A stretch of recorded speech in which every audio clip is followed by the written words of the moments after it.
విజయనగరం విజయ్ స్టేడియంలో అమరావతి ఛాంపియన్షిప్ జిల్లా స్థాయి క్రీడా పోటీలను జిల్లా కలెక్టర్ ఎస్ రామసుందర్ రెడ్డి ప్రారంభించారు. ఈ సందర్భంగా క్రీడాకారుల స్ఫూర్తి నింపుతూ అంకితభావం, కృషితో ఏ లక్ష్యాన్నైనా సాధించవచ్చని సూచించారు. రాష్ట్ర స్థాయి పోటీలో విజేత జట్టుకు 10,000, వ్యక్తిగత విభాగంలో విజేతలకు 5,000 బహుమతులు అందిస్తామని తెలిపారు.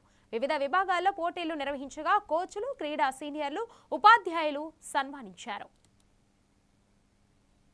అమరావతి ఛాంపియన్షిప్ ఏర్పాటు చేయడం, నిర్వహించడం, అందుకు 10 జిల్లాల నుంచి కొంతమంది క్రీడాకారులను ఇక్కడి నుంచి సెలెక్ట్ చేయడం, మొదట కాన్స్టిట్యున్సీ లెవెల్లో చేయడం, తర్వాత డిస్టిక్, ఈరోజు జిల్లా లెవెల్లో 2-3 రోజులు అన్ని కూడా మనకు అందుబాటులో ఉన్నటువంటి స్పోర్ట్స్, ఖోఖో, కబడ్డీ అన్ని కూడా ఆంధ్రప్రదేశ్ గ్రామీణ వాతావరణం. స్పోర్ట్స్ వల్ల ఏదో కప్పులు ఈ కాదు, ఒక కెరీర్ బిల్డప్ చేసుకోవాలి. స్పోర్ట్స్ అంటే ఒక కెరీర్, జీవితంలో ఒక క్రమశిక్షణకి, అలాగే ఇండివిజువల్ డెవలప్మెంట్ తో పాటు ఒక కెరీర్ గా డెవలప్ చేసుకుంటే మీ జీవితంలో ఎంతో ఉన్నత స్థానాలకు వెళ్ళొచ్చు. స్పోర్ట్స్ ఒక కెరీర్ గా తీసుకోండి.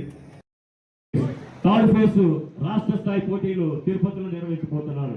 అక్కడ దాదాపు గెలిచిన వారికి సపోజ్ ఇండివిజువల్ ఈవెంట్ లో లాంగ్ జంప్ సంఘం తరఫున గవర్నమెంట్ కి ఆర్గనైజింగ్ చేస్తున్న వారికి మరొకసారి ధన్యవాదాలు తెలియజేస్తూ ఇప్పటికీ